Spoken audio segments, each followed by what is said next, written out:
Well, let's now discuss what we've seen with Joel Rubinfeld, president of the Belgian League Against Anti-Semitism. You're very welcome to the programme. Are you surprised to hear such statements from a Ukrainian veteran on state TV?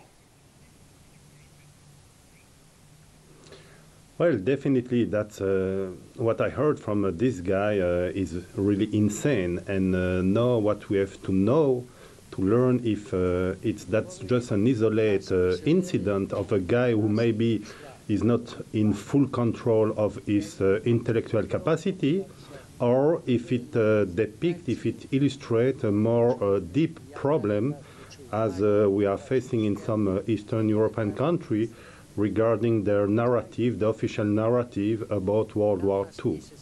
Your organisation fights against anti-Semitism. How concerned are you that Nazi concentration camps are now portrayed as, quote, wonderful? That's really concerning. On the European level, we have two problems. In Western European countries, we have the rise of the contemporary anti-Semitism, attacking Jews in the street and even killing Jews, as it happened in Copenhagen, Brussels, Paris, and Toulouse. And that's the contemporary anti-Semitism, which replaced the Jew as an individual by the Jew as a state, meaning Israel, and attacking European Jews as the collaborators of Israel. That's the first problem. In Eastern European countries, we have the revival, the trivialization of Nazism. So it's really concerning because on both sides of Europe, there is a rise of anti-Semitism, and I think it should be a mistake to think that it's a problem for Jews. It's a problem for the whole society.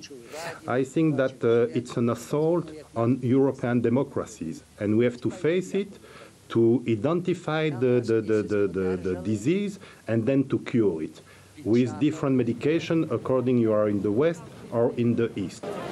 The Ukrainian parliament recently passed a law proclaiming insurgents who fought against Soviet troops while working with German SS divisions as heroes.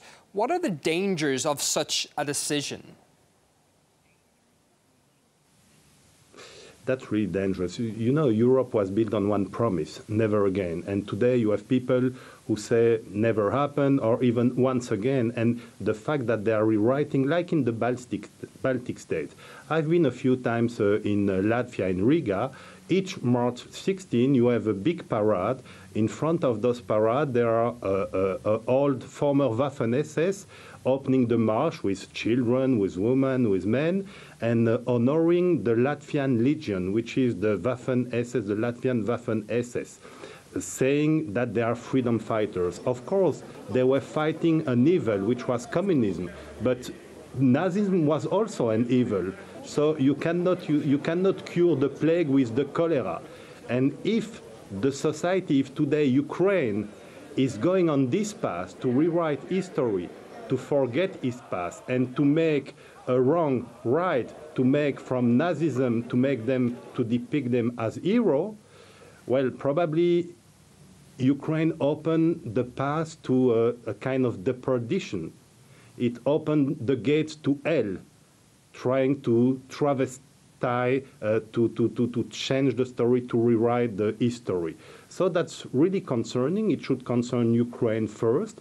It should concern Europe. It should concern Russia, but it should concern the whole community, which clearly stated that Nazism was an evil, and you cannot depict, you cannot try to put those people like Stepan Bandera in Ukraine, but other people in Hungary, in Baltic states and other countries, you cannot put them as a model. Because if you put Nazis as a model, well, the children of those society, of those countries, they will definitely not take the good path. Joel Rubinfeld, president of the Belgian League Against Anti-Semitism, thanks for coming on the programme this hour.